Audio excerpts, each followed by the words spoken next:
Rentec, c'est la première place de marché qui est dédiée au matériel électronique reconditionné.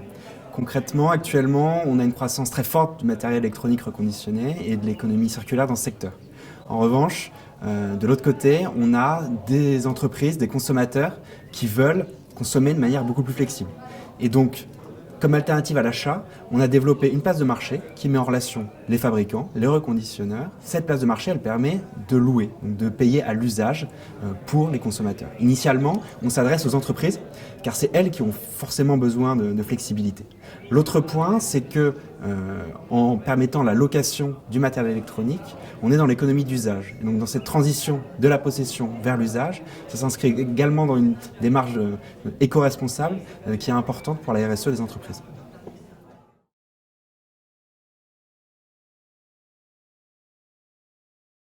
Le as a service, c'est quelque chose qui est très avancé pour tous les secteurs immatériels, notamment le software. Dans le hardware, c'est encore très peu réalisé. Pourquoi? Parce que ça nécessite une logistique importante.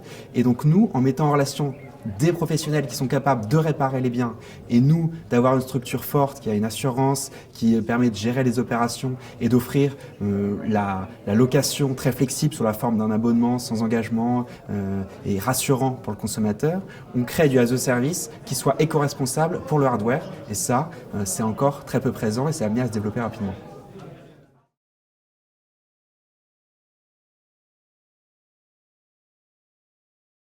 Rentec, on s'est lancé il y a 6 mois, directement en allant tester le marché avec des entreprises.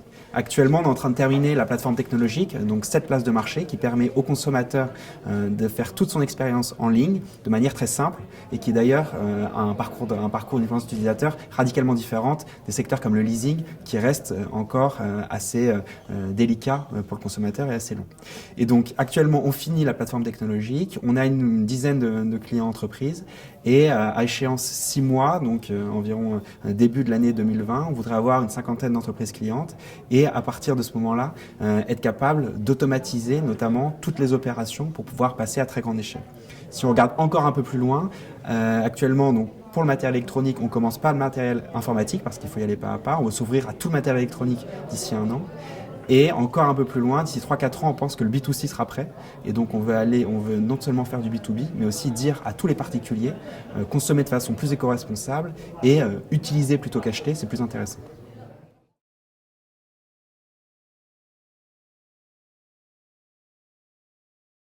Dans My Pitch is Good, ce qui est très intéressant, je trouve, c'est de mélanger à part égale les entrepreneurs et les investisseurs. Ça donne des discussions très fructueuses. On a dans certains autres types d'événements, à dire soit énormément d'investisseurs qui regardent l'entrepreneur ou l'inverse.